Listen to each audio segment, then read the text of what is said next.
South is similar to the eastern seacoast of India. Eastern Ghats. These extend from Orissa southwards to these hills of Tamil Nadu. A magnificent example of architecture stands here.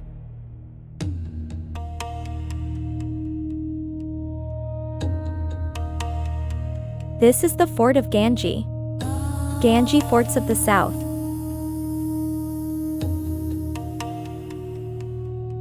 This fort is built in southern Akkad of Viluppuram district.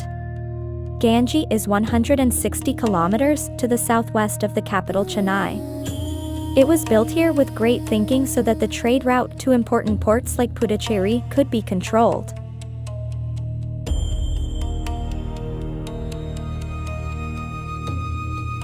Due to its quality, it was liked by many kings, and the rulers of Konark, Chola and Vijayanagara ruled from this fort for years.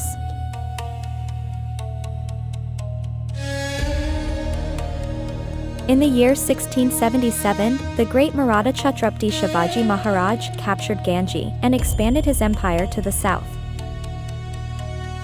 Although they were fighting the Mughals on many fronts, the Marathas did not allow the Mughals to enter Gingee for 8 years. The Mughals had never laid such a long siege in history. Ultimately, in the year 1698, Aurangzeb's generals captured Gingee.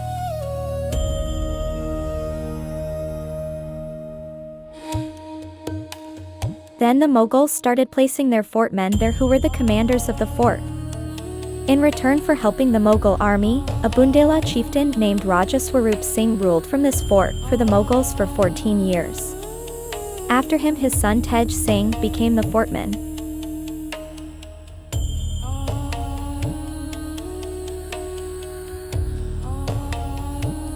Buildings have been built within a radius of 3 kilometers in Gingee. 3 forts built on 3 hills protected a fort with a palace built in the valley. Of these forts built on hills, 2 were very important strategically. These were the forts of Rajgiri and Krishnagiri. In terms of military strategy, the 800 feet high Rajgiri could not be seen by the enemy army.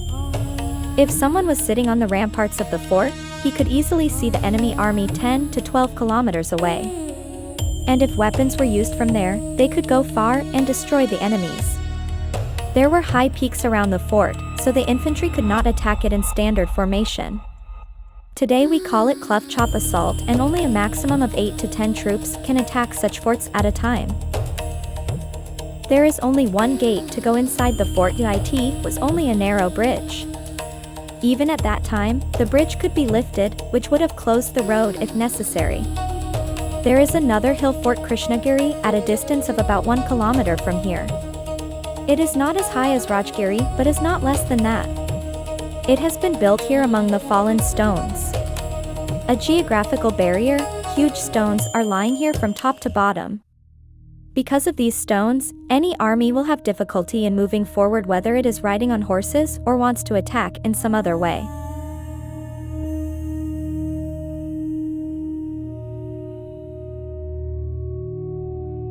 Gingee was not an ordinary fort. It was very strategically important for the person who wanted to capture this area of the peninsula.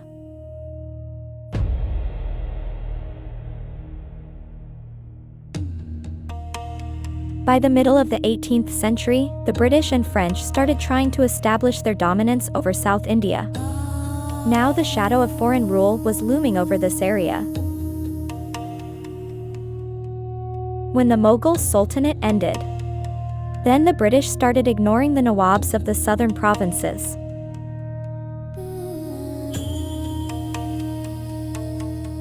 With the dominance of the British, their greed also started increasing, and to keep them happy, the local people started giving them bribes.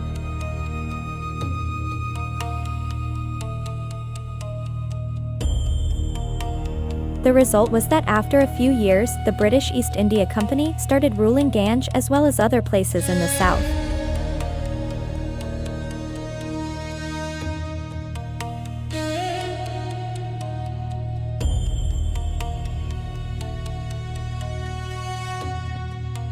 even though today people have forgotten the isolated Gingee Fort. But the fragrance of the wars and sieges to which it has been witnessed still spreads in the air.